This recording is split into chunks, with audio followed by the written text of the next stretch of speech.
In this video, we're going to look at general planar motion, but before we do, let's briefly talk about the relative translational motion of 2 points fixed in a rigid body. Consider this 10-meter long rod AB, which is subject to rectilinear translational motion. We're told that point A is moving at 5 meters per second in the EX direction, and we're asked to find the velocity and acceleration of point B with respect to point E. Let's start with vector addition to help us develop an expression for the velocity of B with respect to E. Hopefully, it is clear that the position of B with respect to E can be determined by adding the position of A with respect to E vector to the position of B with respect to A. And we know that if there's no rotation in the system, we can take a simple derivative and arrive at an expression relating the velocities. And now we can plug in values. We know that the velocity of A with respect to E is 5 meters per second in the EX direction. That was given. But what about the velocity of B with respect to A? It might help to remember that in a rigid body, the distances between all points are fixed. Hence, B remains a fixed distance from A at all times. If that doesn't help, let's add a reference frame fixed in the rod such that the unit vector AX always points toward B. If you were standing at point A, how would you describe the position of point B? It would always be 10 meters in the AX direction, right? Even if the rod was moving.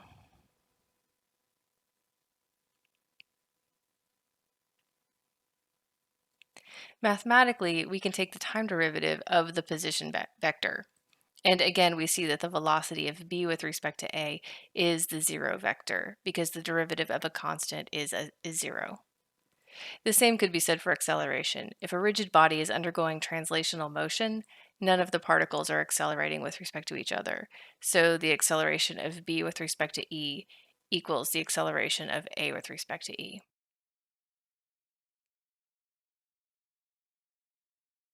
Now let's say that the object is rotating about an axis fixed at A, and we want to find the velocity of point B with respect to point E again. Notice that point A is rotating but not translating with respect to point E. This is why we can say that the rod is rotating about a fixed axis. We actually already have equations for the velocity and acceleration in this case.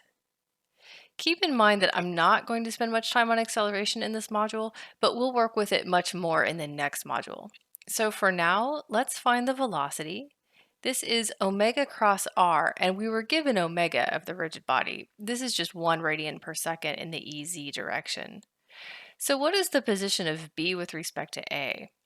Well, you could write it in a couple of different ways. If you wanted to just use the Earth fixed reference frame, you could write an expression using the E unit vectors. So let's draw a new picture to help us imagine what it would look like if we moved the origin of the E reference frame to coincide with point A. We can do this because the unit vectors will still have the same magnitude and direction, so they're still the same vectors regardless of their location. Then we can define an angle theta to start at EX and measure the counterclockwise angular distance to the rod. Hopefully then, it's easier to see that the position of B with respect to A is 10 meters times the quantity cosine theta EX plus sine theta EY.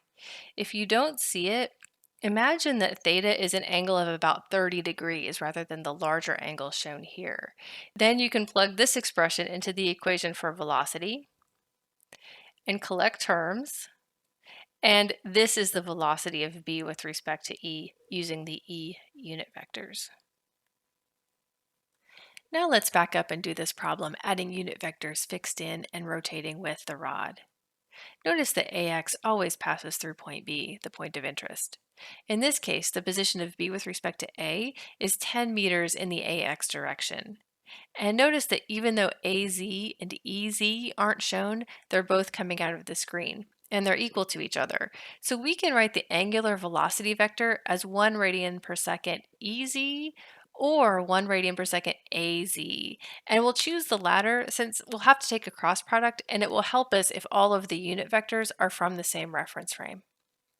Plugging both of these into the equation for velocity and taking the cross product, we see that the velocity of B with respect to E is 10 meters per second AY, and we can leave the answer as is. We do not need to convert it back to the E unit vectors. General planar motion, or general plane motion if you prefer, consists of both translation and rotation. If you watch the animation closely, you should see that point A is following a rectilinear horizontal path and point B is rotating around it. To find the velocity or acceleration of B with respect to E, we just add the translational and rotational components of the motion. So since A is translating and B is rotating, then the velocity of B with respect to E is just the velocity due to the translational motion of point A plus the velocity due to rotational motion of the rigid body about point A. And the same applies to acceleration. We can again work this problem in two different ways, using the Earth fixed unit vectors only, or we can also add a reference frame fixed at point A. To do this using Earth fixed unit vectors, recall the expression for the position of B with respect to A that we found earlier. Then plug all expressions into the equation for velocity, noting that the velocity of A with respect to E is 5 meters per second EX, and the angular velocity of the rigid body with respect to E is 1 radian per second EZ. Then take the cross products and collect terms, and this is the velocity using only the inertial reference frame. To work the problem using a second reference frame, add it at point A, making sure that one unit vector always passes through the point of interest. Then recall that the position of B with respect to A is 10 meters AX, and we can write the angular velocity vector in terms of the A unit vectors. This will help us when we need to take the cross product again. Then again, plug values into the equation for velocity, then take the cross product, and we have an answer written in terms of two different reference frames, which, as we now know, is completely fine. But if you want to convert everything to the E reference frame, you should know how to do that now. Sometimes you have a situation where multiple rigid bodies are connected and you need to find the velocity of one point as seen from the inertial reference frame. Here, for example, rod EA is rotating about an axis at point E, and rod AB is subject to the curvilinear translational motion of point A plus its own rotation. In cases like this, you identify the type of motion occurring for each object. In this case, bar EA is rotating about a fixed axis, and bar AB is subject to general planar motion, translation plus rotation. So to find the velocity of point B, start with the equation for general planar motion for bar AB. Then realize that the velocity of A with respect to E can be found using the equation for rotation about a fixed axis.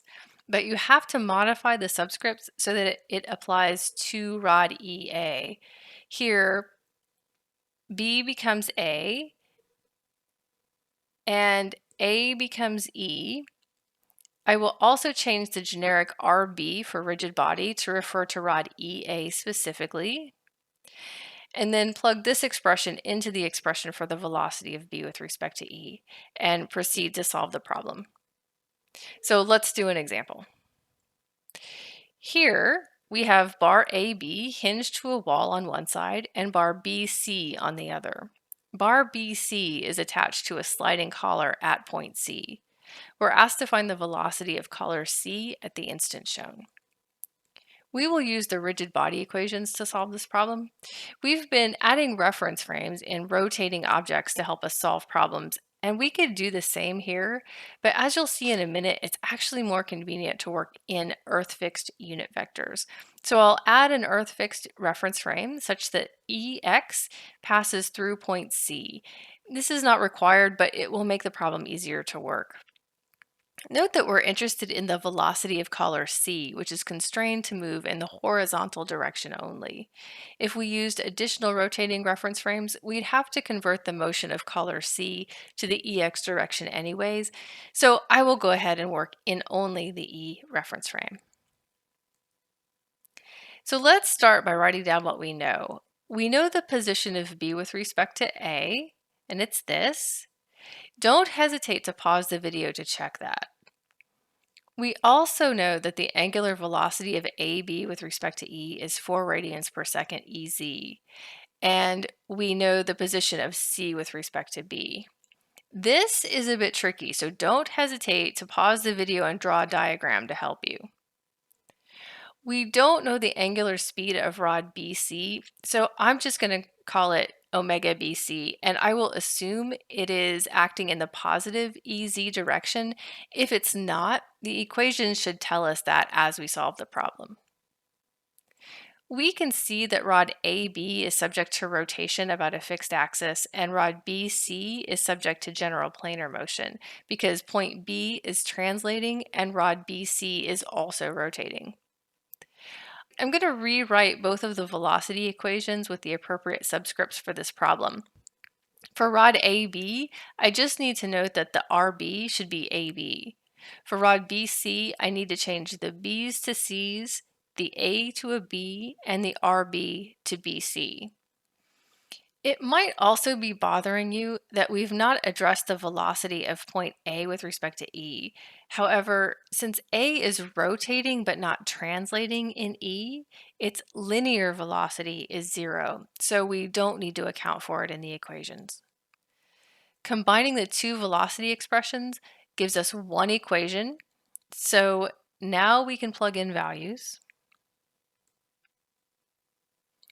Collecting terms, we get a simpler expression, but note that we have one equation and two unknowns, the velocity of C with respect to E and omega BC.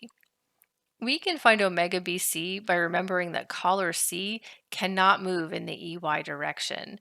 Therefore, we can set the EY terms equal to 0 and solve for omega BC. When we do, we get a negative value, which indicates that rod BC is rotating clockwise, which makes sense based on the picture. Now we can plug omega BC back into the expression for velocity. And the calculation tells us that the velocity of C with respect to E is negative 3.86 meters per second in the EX direction. Now we have velocity and acceleration equations for general planar motion, as well as rotation about a fixed axis. Going forward, you can use these to help you analyze the motion of points fixed in moving rigid bodies.